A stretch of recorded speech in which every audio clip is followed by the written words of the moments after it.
You're listening to 9 Plus, a research podcast from SETU Ireland.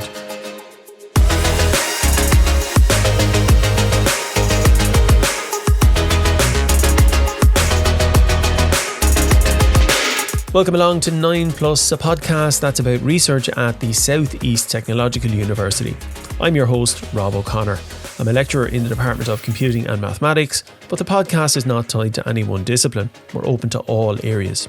And actually, this episode relates to all areas of research: equality, diversity and inclusion, or EDI for short. I sat down in the studio with Allison Kenneally, the Vice President for EDI at SETU, and Susan Flynn, the Head of Department of Arts, to talk about the issues surrounding EDI and why it's so important for university research in the 21st century. Allison and Susan both spoke about their own careers to date, with Susan giving us some details about a recent book she was involved in, Equality in the City, which is a series of academic essays that imagine smarter, more inclusive city living. As is customary on 9 Plus, we began by having the guests introduce themselves. I'm Allison Kenneally, and my current role in SETU is I am Vice President for Equality, Diversity and Inclusion here at the University. And I'm Susan Flynn, and I'm the Head of Department of Arts here at SETU in Waterford. Okay, so we're largely talking about EDI, equality, diversity and inclusion. It's a very broad topic. It's a huge area, and it's one that is becoming, people are more aware of. I think the fact that Alison's role exists, I don't think that role would have existed a number of years ago, would it? So Allison, when would these offices have started to be formalised? Yeah, so look, my role is a new one in the university here. I'm in the role a little over 18 months, and it was the first VP appointment for equality, diversity, inclusion. I think it's great because it signals a real commitment for the university for this area. But I suppose the wider topic of EDI, I think, has been embedded in the IoT sectors and the RTC since the very beginning, even though people don't realise it. You know, we've always been very strong in providing education opportunities for those who mightn't have had them in the traditional universities. We've always been really strong in terms of access. So I think we have a long history of being very strong in some elements of EDI. And then I suppose about 5 or 6 years ago, the sector started to look more at gender equality and Athena Swan and initiatives like that. And that really put the impetus on universities to start engaging in this work a little bit more. And since then, we see more and more topics, I suppose, becoming relevant. So things like race equality, you know, tackling sexual violence and harassment, and all the other types of inequalities that we can see in society, I suppose, you know, they're reflected here as well. So it's a very wide and varied role, but I think, you know, it's great to see it now been put centre in the university. And Susan, so you're as the head of art, but you have recently published a book, the Equality in the City, kind of about imaginaries of the smart future, which again is looking at some of those issues in a kind of a wider metropolitan context. And that's kind of where we're coming from here with respect to this conversation. Would you say that's fair?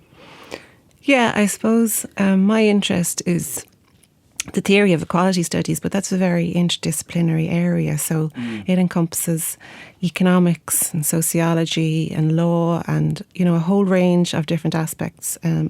So even though the book is called Equality in the City, it's really looking at how we live and how we plan for urban life from a whole variety of perspectives. So bringing together architects, you know, human geographers, sociologists, etc. And everything around equality and equality studies is interdisciplinary. All of the work that Allison's doing in the office is interdisciplinary. It spans all of our work in university life, in the programmes that we teach, in the way we engage with learners. It's a whole, you know, it's really wide ranging. It's not just a pigeonhole, and it's not a box to be ticked. So I suppose I feel quite strongly that equality isn't a generic word, that it's an approach that we're trying to use. So we're trying to go beyond, you know, passive solutions of having policies. We're actually trying to enact a new way of engaging with the research community, engaging with students, the way that we do research. Let's talk about maybe a practical example, okay? Because equality in research, equality in education. Can you maybe give me an example of a major issue and then an initiative that's around that issue or to tackle that issue? And Allison or Susan, whoever wants to go with this, or maybe you both might like to answer. I'm open to either. Okay, I suppose the best part of my work is that I learn something new every day, and that the issues, I think, and the challenges in EDI work, they continuously change, I suppose, as society changes. So a couple of examples. I mean, I can pick some around maybe gender identity, because this is something that, we see lots of social movements around, really energising movements with our students, who are often ahead of us really when it comes to these types of issues. So, we know now that many of our students who come into SETU might have non-binary gender identities or might be trans students. And that's something that we probably weren't really focusing on or very aware of maybe 10 years ago, whereas now we really are. So like things that we've done in that area, for example, would be that SETU, we're actually leading a national sectoral project funded by the HEA to roll out training on gender identity for all staff. Because like Rob, what people often say is like, I'm not really sure about the terminology or the words or pronouns. What are these pronouns that we now see on email addresses and things like that? And so a big part of this is really just to make people more comfortable, just to, help people understand the terminology, which is forever changing too, and trying to keep up to date with that. So that project we're leading is training.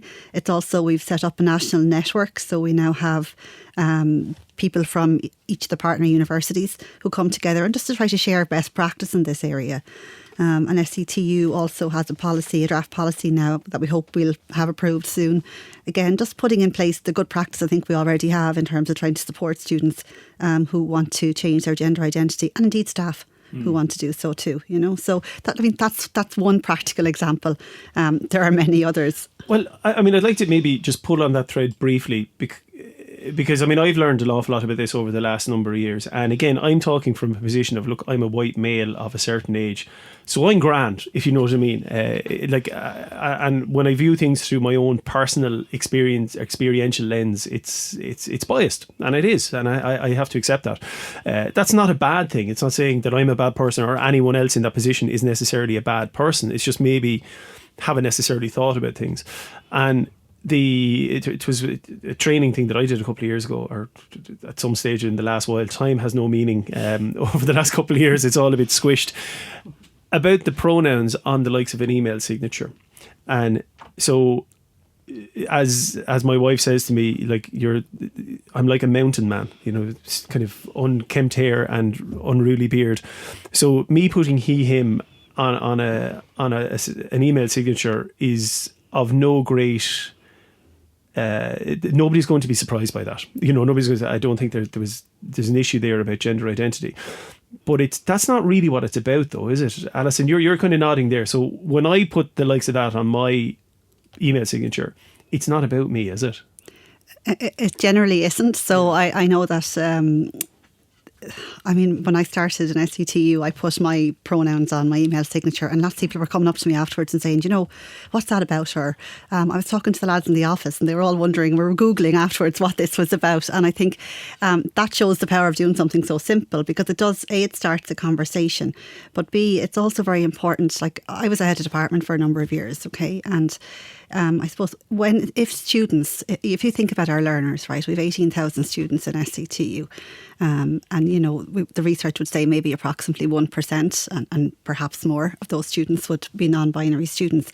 The power in them seeing those pronouns on an email signature, it really can help people who are non-binary or who use pronouns that to feel accepted, to feel that, this is actually, it's okay for me to be myself here in the university. I can come forward, I can go to my head of department, I can go to the admin office and say, look, I want to change my gender identity, or I'm transitioning, or whatever it is. So for me, like, it doesn't cost me anything to put my pronouns on an email signature. And I always feel if that makes one student or one staff member in this university feel more comfortable in them being themselves, then for me, it's absolutely worth it. And I think that is the point. It is just to show, I suppose, allyship, and it is to show that we're open, and I suppose that we're inclusive. People don't have to use the pronouns. There's absolutely no obligation. But like, I do know from speaking to students that it certainly it has meant a lot to students when they do see people using them, and I suppose it's symbolic of our approach and our values, I think, to this as a university. Susan, you as a head of department now, you must encounter a number of students in this position or other positions that maybe you need to view through an EDI lens. Is there any one area that you have found, do you know what, that actually has made a positive impact? Any one example? It could be pronouns, it could be anything else. Anything else, something we did or something we've done or we're going to do that I think makes it a more welcoming space for people? I don't think there's one particular thing. I think the whole sense of, having the vice president for EDI, having that EDI office sort of sets the tone for all of the teaching that goes on in the department and across the university. And I think it's a really nice sort of resource for us to have to go to if we need to look at policy, if we need to ask someone, hey, what do we do about this situation? It's great to know that Allison and her team are there, and they're very vocal, and so it's all about putting what we kind of know into practice, rather than just thinking about policy or theory. We're actually enacting, new ways of delivering. And I think the whole idea of EDI is that it's making people more open to multiculturalism. Obviously our demographics changing rapidly. In Ireland and in Europe, and we have this great influx of people coming to our university and coming to the region. And I think it's the perfect time for EDI to come out and be more vocal about us all expanding our ideas about what a student is, what they look like, their life experience. And I think once we can encourage all of the staff to embrace that diversity and really bring it into their teaching design, then I think it's going to result in a much better experience for all students, not just the minority students. Yeah, I see it in my own role as a lecturer. People in the classroom, we have a much less homogenous student body now. An awful lot of African names, an awful lot of Eastern European names. Some of them have a thicker Waterford accent than I do because they've been here for their whole life. They're Irish. But I would also be very mindful that maybe their experience is not the same as my experience, which obviously it isn't. How does Ireland fare internationally when it comes to EDI in an educational context? That's a big question, I know. Either of you? Well, I can start on that. Yeah. So I think in some areas we fare very well. In others we have a lot of work to do. So for example, in terms of EDI in higher education, there's been a huge amount of work in the past, say, 6-7 years around gender equality. And that has improved quite significantly. Like I remember back in 2017, and when the first kind of reports from the HA started coming out about gender equality, looking at them and realising, and I've worked in the sector for a while, and realising at that stage, like there'd never been a female president of a university in Ireland in over 400 years. Like that was shocking, Yeah. And it was when we actually saw the data and we saw like actually, this is where we are. I think 17% of senior academics, professorships or senior posts in our universities were held by women. And it was when you actually saw the data, you realised, actually, hang on here now, we have a real problem. And I think a lot of work, time, effort has been put in by everybody across the sector to tackle some of those issues. And we've made significant progress.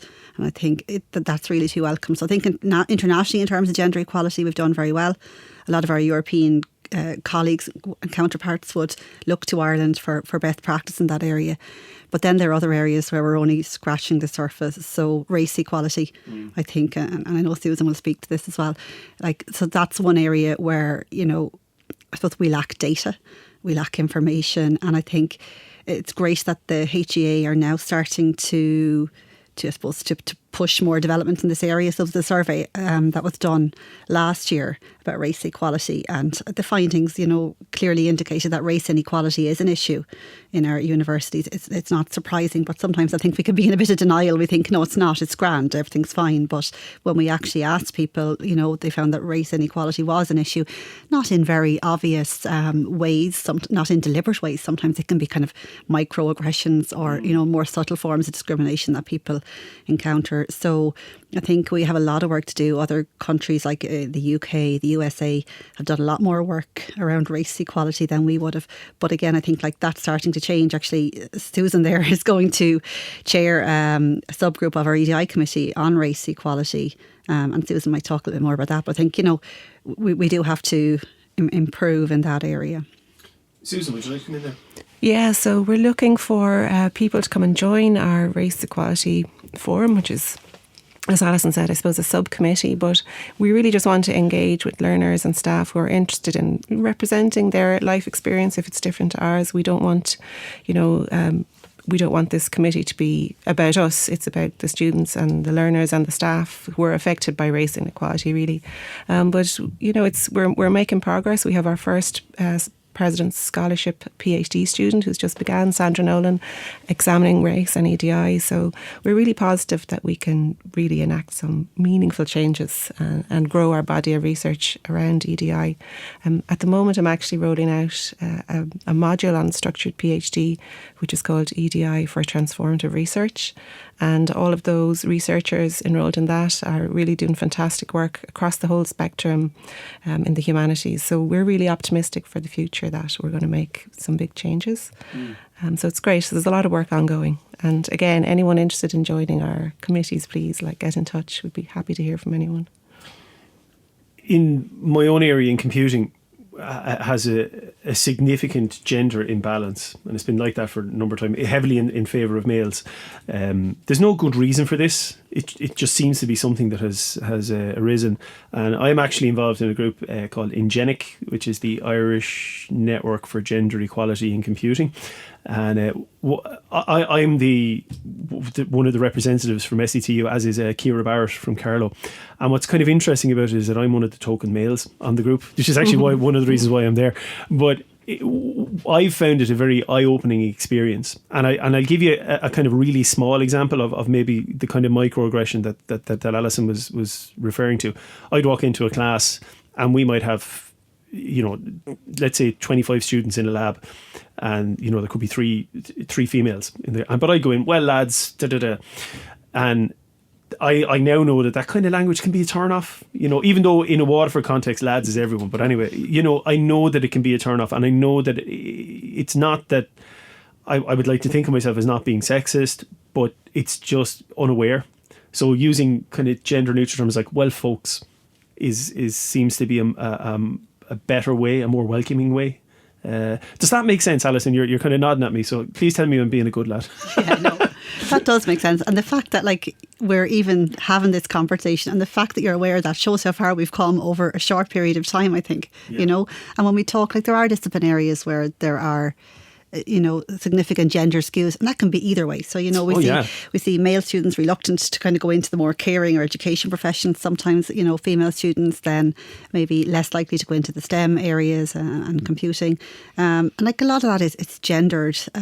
It's gendered from a very young age. Like we were talking earlier, and I have a 3-year-old. We were looking at the Smith's Toy catalogue last night, right? Because, Christmas is approaching and all the rest. We're talking about what Santa might like to bring. And every time I opened a page with anything pink or dolls, he's like, no, ma'am, go to the boys' pages. And he's 3.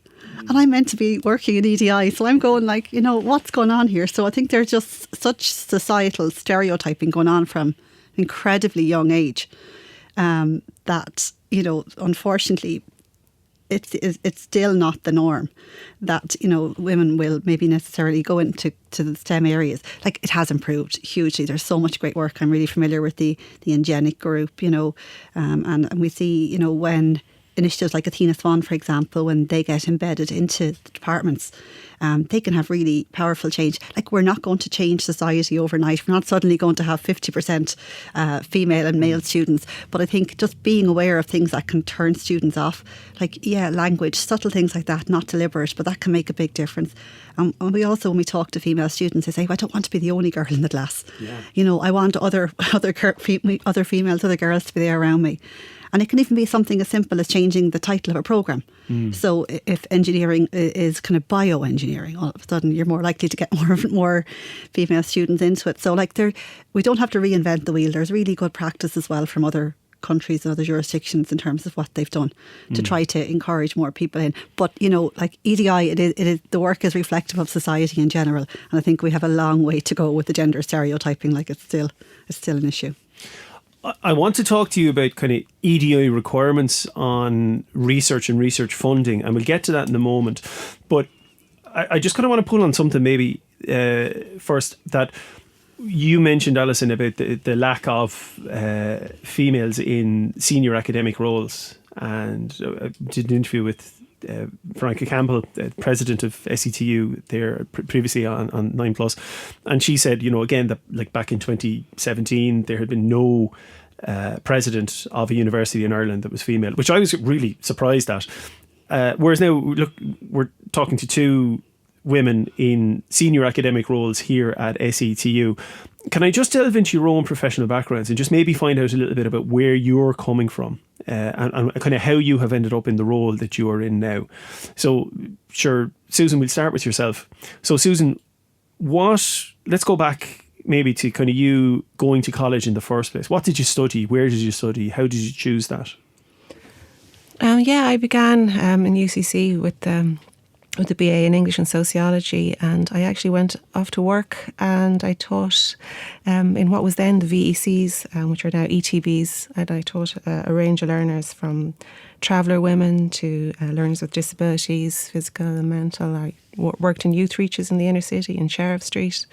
So, did you always want to be in education? Was that always something that was in the back of your mind? Not really.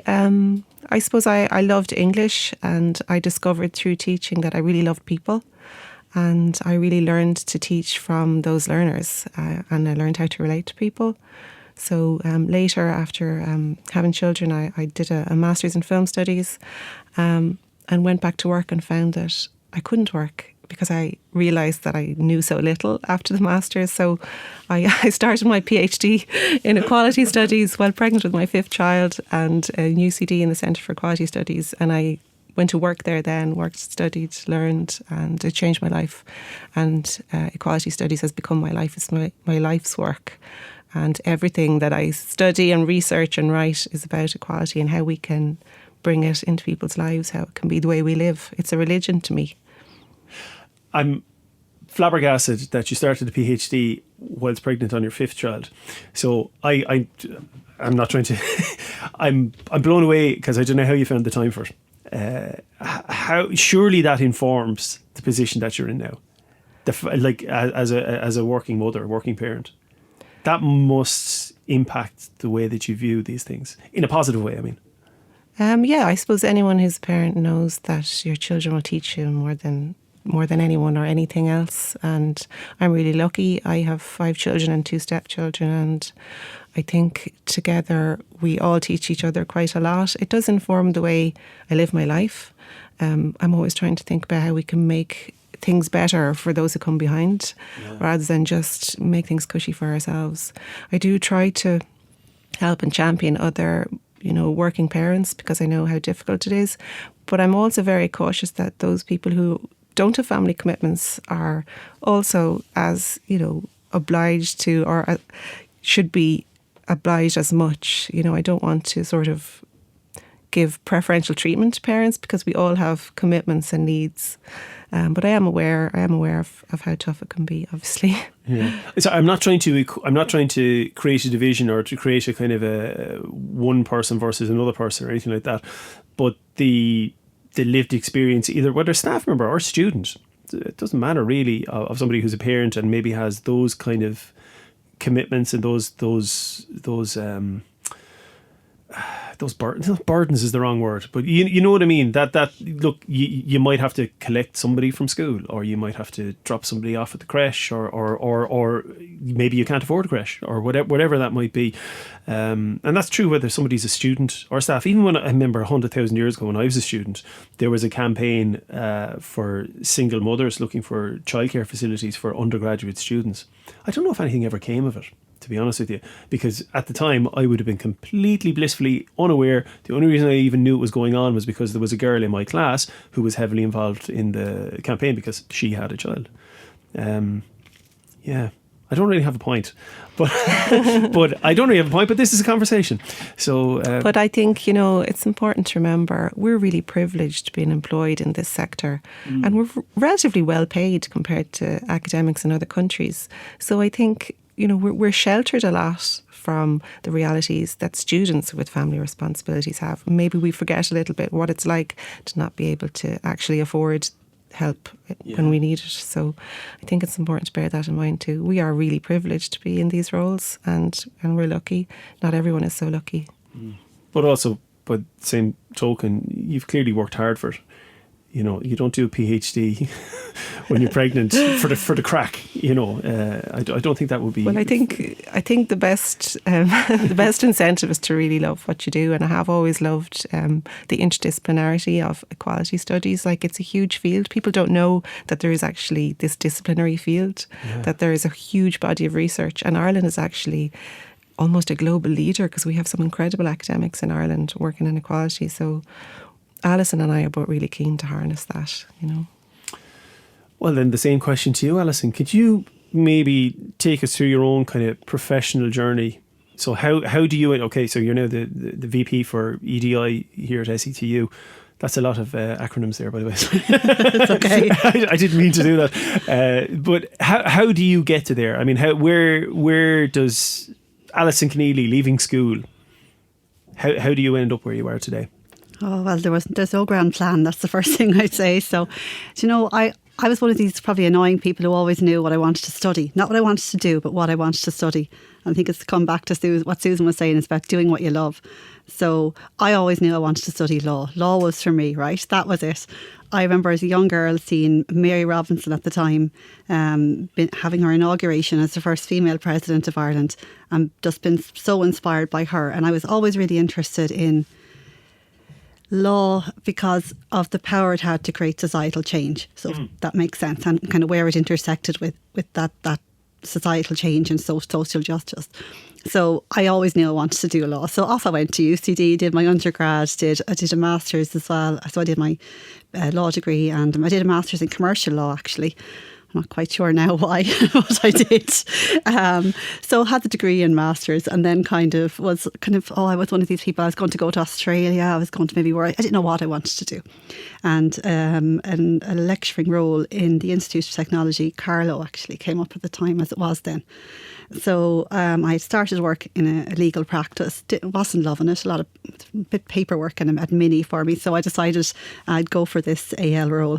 And I wasn't top of the panel, but it got knocked down to me eventually. So I was delighted, took up the role, and I absolutely loved it. Like, I loved my job. I was lucky to work with fantastic colleagues and students in a lecturing role. And I was in that job for maybe 7 or 8 years. And the head of department role became available. Head of departments that I was working with left, and I applied for that job and got that at the time. So again, I was in that role for a number of years, and I loved it. And I also worked for 2 years in the Wexford campus as campus coordinator. So I loved working with people. So the more people I could kind of meet and work with, the better. And so I was kind of happy enough going along doing that. And then I remember seeing things around, obviously Athena Swan and gender equality, and I had a huge interest in that area. So then it was about 6-7 years ago when work in this area started to kind of ramp up a bit, that I was seconded for my head of department position and asked to work on this initiative, which I did in Carlow at the time. And we applied and got an Athena Swan Institutional Bronze Award, which was the first of its kind in the sector. So that's how I ended up in EDI work, and I just loved it. And here I am. I've stayed there ever since, and then was lucky enough to move down to Waterford a couple of years ago, and ended up in the VP role. So look, it's you can never plan these things. It doesn't. Certainly life works like that, but I think if you're doing something that you love, it's easy to do it. I don't think I've ever spoken to anyone who had a plan and everything went to it. But that's the adventure, isn't it? Susan, can I ask you quickly about the book Equality in the City? So Imaginaries of the Smart Future. So that was published in January of this year, January of 2022. So it's edited by you, but it's a collection of pieces and essays from a variety of different people. Could you maybe talk about what the major themes of the book are? And we're going to try and dovetail this into the larger conversation about EDI as well. Yeah, I suppose that the major theme is, how can we really enact a meaningful democracy? Because I suppose the rhetoric or the narrative around smart cities is that they'll be able to deliver more efficient services, transport, energy system and so on. But in that narrative, I suppose the individual person's story is lost. So I suppose, as the great Shannon Maturin would say, the city isn't a computer and people aren't computers. We're not machine readable. So using our data to feed into this grand algorithm, something's lost, something innately human about our stories and our differences. It's very much lost. So I suppose the ethos of the book is, how can we enact a more real democracy where people and their humanness and their stories can come in and be part of the plan for the future city. And actually contributing to that book, our Vice President for Strategy, Richard Hayes, has a brilliant essay, and also Owen O'Shea, who's in our Department of Architecture. So there's very much an SETU bias in the book, and actually Richard and I are editing a follow-on book to come out next year, which looks at Waterford as a case study of how we can plan for the city of the future. So that's very exciting. And you've done a number of books now at this stage, haven't you? How many? Yeah, I'm working on the 9th and 10th book at the moment. So 2 came out this year, hopefully 2 next year.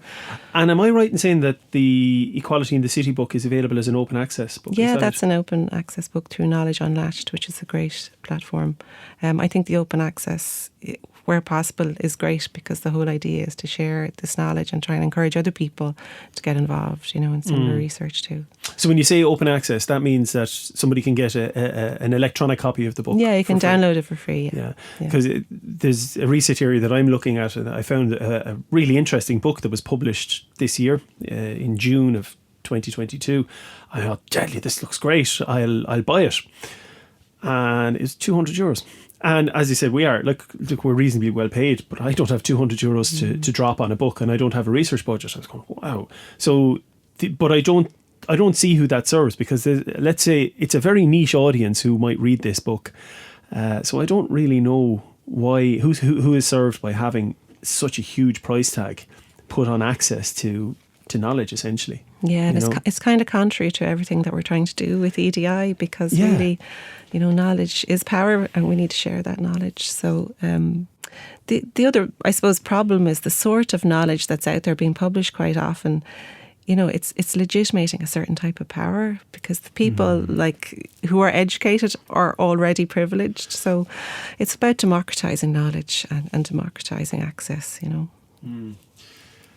Speaking of which, Allison, I want to talk to you then about maybe some kind of utilitarian aspects around EDI. So I know that many European funding calls, so a lot of research is funded through the European Commission, and a lot of proposals must meet specific guidelines around EDI. I know there's the Commission Gender Equality Strategy, there's an EU anti-racism strategy, and am I right in saying that with Horizon Europe, all institutions or organisations who want to apply for funding must have a gender equality plan in place? Is that correct? Yeah, absolutely. And I think it's a very welcome requirement now from Horizon Europe. The European Commission have led a lot of work on gender equality. You've referenced, their gender equality strategy.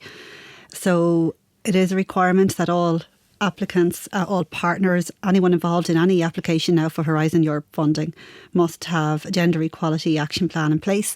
And not only do you have to have a plan, but you have to meet certain requirements and certain recommendations then that they have in terms of what's in that plan, how it's prepared, how it's implemented, and so on, which I think is really welcome. Because as I said, in Ireland, most of the universities probably had these plans already, but certainly across Europe it wasn't as commonplace. So I think it's a very strong signal from the Commission that they take this very seriously.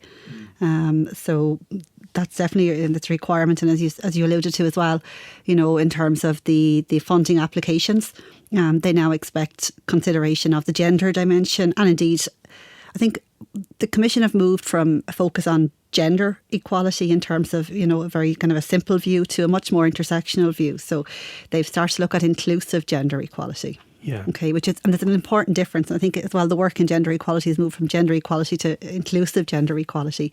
So it's not just looking at a kind of a male-female data or divide. It's taken a much wider approach to that.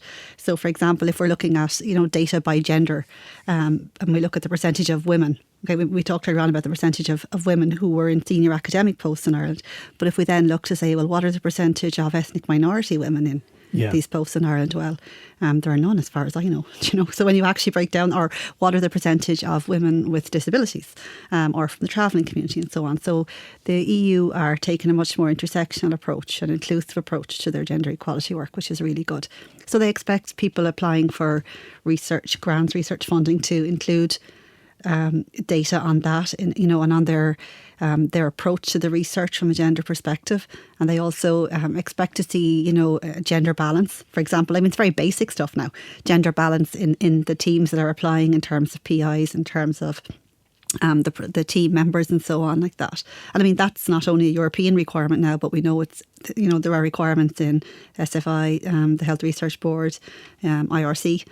These requirements now are well and truly embedded in the research landscape, which again, I think is really welcome. It shows they're taking this very seriously. It's not something that's going to go away. They're not going to ramp down, they're going to ramp up, what they expect and what they require.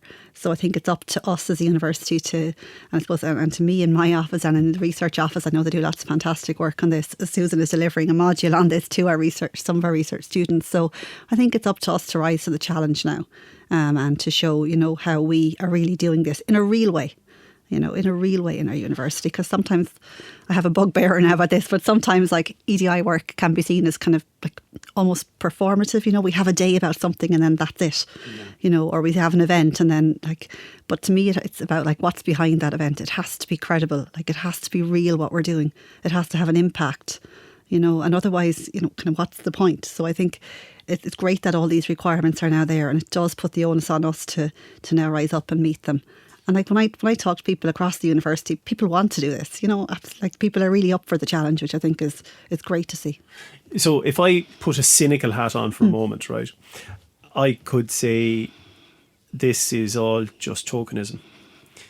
But what you're saying is that no, there's real impacts of this. And could you give me one example of, look, this is a real impact and this was a positive impact, so that you can knock that cynical hat off my head?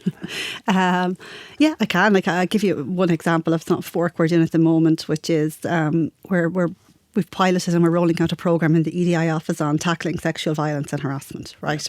And we know this is an issue across universities in Ireland. It's something that our students, unfortunately, can encounter, and staff indeed too. So we've decided, a lot of the focus was on students, okay? So, consent training and programmes for students coming in. And we felt there was a gap in relation to staff. Okay, we weren't giving staff the same opportunity to engage in training and to learn. So we piloted and rolled out a programme in the office, in the EDI office, with Roisin and Anne, who I'm lucky to work with, so a shout out to them. They've done great work on this, but we get feedback from all the participants because we want to know what is actually the impact of the programme. And, the amount of people that have come, people fill out the forms and we analyse the data and all of that. And we can see that people really want the training. People are actually reconsidering, I suppose they're examining their own attitudes, their own beliefs. Even we have discussions about things like, victim blaming, about the kind of, the everyday, sometimes sexist attitudes and beliefs that people can have without actually even realising them or realising that they're impactful on other people. So we've seen a huge, hugely positive feedback from staff on that programme. We're actually rolling it out now so that all new staff coming into SETU will do the training as part of their induction. And we just had a training session during the week, and it was lovely to get some, we don't always get positive feedback. So it's lovely to get it from one staff member who just said he was delighted to see that SETU were prioritising this as part of induction and part of orientation for new staff, and that sends a clear message from the start that we want to create a culture where that kind of behaviour is absolutely not acceptable, and that we do take a zero tolerance approach. So I think if people see you trying to, it can be difficult, it can be slow to create real culture change, but I think when people see that you're trying to do it in a real way, and hopefully people see that, then I think people are willing. I think people are open and they want to learn and they want to do the right thing. And I think if you can meet people where they're at and try to bring them with you, then, you know, you will have an impact. And in EDI, like, the impact is through our people. Yeah. You know, that's really where we have impact. I mean, like, we can look at we now have a female president, you know, the first president of SCTU. We have gender balance on our executive team, on governing body. We can look at all those kind of metrics. But for me, the real power is actually in the culture. You can only embed EDI into the university with the people in the university, the staff and students buying into it too, and working with you. So for me, it's trying to make an impact with people across the university. That's really where I would focus my time and efforts. Yeah. And right, so Susan, with that in mind, and let's just go back to the book, the Equality in the City book, can you kind of dovetail maybe some of the themes from the book to what Allison has just said there? Are they pulling in the one direction? Yeah, so I suppose, to think about that great line from George Orwell: "Everyone is equal, but some people are more equal than others." We have to really think about power structures, because it's the institutions where inequalities are embedded. You know, and this is part of what I teach in the structured PhD module. We have to really look at how power is sustained in the country and what's legitimated as knowledge. So I suppose it all adds into this sort of discussion and making this discussion open to everyone. You know, who's in power, what voices are heard, what kind of knowledge are we privileging? And it's really about taking everybody's experiences into account, the whole variety of lived experiences, because there are many outside of our own that we don't know about, and we can all learn from that. So I suppose that's how it dovetails. So again, I've a man of a certain age, okay, and like what I've learned, I mean, it's fairly obvious, but I can understand how some people may feel differently, that pro-equality, so say pro-gender equality, doesn't necessarily mean anti-male. Do you know what I mean? It's not, well, it certainly seems to me, just because I think it makes a better environment for everyone. And I know that sounds like a kind of a platitude. It's not meant to be. But say through my work in Ingenic, I mean, I can tell you that when you have a whole load of fellas in a class, it's very homogenous. It's not great. And the atmosphere can be negative. Whereas when there's more of a balance, it changes the conversation and it does change the dynamic in the class. So that's just like at a really small level. So it's not it's not a zero-sum game. To be pro one thing does not mean you have to be anti the other. I think that's maybe an important takeaway from this. Certainly it's been an important takeaway for me anyway. Does that make sense? Am I being too simplistic? No, I think that's a great point, because sometimes kind of people might feel, you know, gender equality work is kind of for women, or it's only about women, and it's not. And I think it's really important, like, there's so many, like, if we look at initiatives, for example, around, you know, trying to create more family-friendly work environments, okay, that benefits everybody, you know, because, I mean, men as well as women are parents, you know, men as well as women can have care and responsibilities outside of their own children. They might have older parents, that whatever it is, you know, like, we're not one-dimensional creatures. And I think what benefits one kind of part of our staff or student population can absolutely benefit the other. Like, it is about trying to create a better place to work. And for me, like, so much of it is about just having respect for each other. And I suppose, you know, ensuring that, and just trying to stop and think, you know, are we trying to treat people in the same way? Are we listening to people's opinions equally? Are we giving them equal weight? Are we kind of standing back and looking for our own biases and prejudices that we all have? You made the point earlier. We all have them. And I think knowing you have them is the really important part.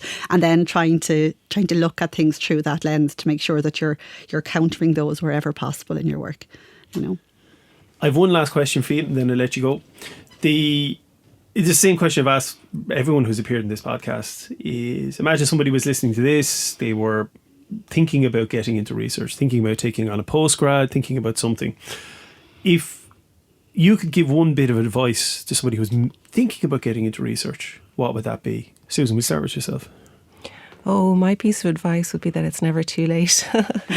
Yeah, it's never too late to start a degree program, to start any course of study to start any research project.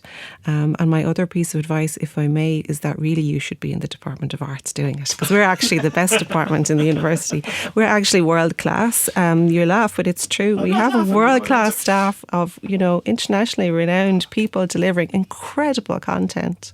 And just as an example, because I really want to mention this in terms of diversity, the English and Drama team are working with the Dublin Theatre for the Deaf, as you may know, as part of the Lyrical Bodies Research Project. There's all kinds of experiences in the world, and the Department of Arts is uniquely placed really to represent those and to give voice to some of this, amazing different lived experiences. So I would just say, yes, come to us, we're the best. I wasn't laughing at the idea of the Department of Arts being the best. I was laughing at the self-promotion. So, yeah, I know. It really is amazing. Alison, same question to yourself. Would you have a bit of advice for maybe somebody who was thinking about embarking on a research career? Yeah, I would. I look at myself. I've tried to go back to when I started my own doctorate, and I think, I think what people need to understand is that they're well capable of doing it, because I know what holds a lot of people back sometimes is thinking, I don't know, will it be good enough? Will my work be good enough? Will I be able to actually do it and complete it? And every student, I think, everybody I've spoken to who's actually done their PhD has started out, I think, in that basis. A lot of times people don't talk about it, they kind of just, but I think for people who are considering doing research, but if they're wondering, will it be okay? Will it be good enough? I think you will. I think and I say go for it and just do it on something that you really enjoy and that you love if you can at all. And I think, it's a huge privilege, isn't it, to be able to do research, to be able to work on something that you love and to take that time out of your life to focus on one particular area. So I say to people, if they're interested at all, I say go for it. Life's short. You only get one chance sometimes. So I would say, yeah, absolutely. Throw yourself in the deep end, and you'll get great support as well. People are your colleagues or other students are brilliant. That would have been my experience. People will hold your hand when your hand needs holding and encourage you when you need it. And I think we've a nice environment here in the university. So I would encourage people, go for it. Brilliant. That's a lovely note to end on. To Allison Kenneally and to Susan Flynn, thank you so much for your time today. Thanks for speaking with me on the 9 Plus podcast.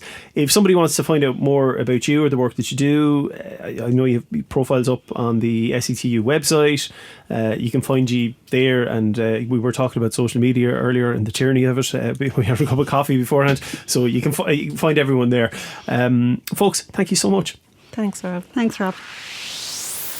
Thanks for listening to this episode of 9 Plus. If you want to keep up to date on future episodes, you can follow us on Twitter at 9 Plus Podcast, or you can look for details on setu.ie. This will be the final episode for 2022, but we'll be back early in 2023 with more conversations about research from all the campuses at SETU. I hope you have a nice break over Christmas, and we'll talk to you again in the new year.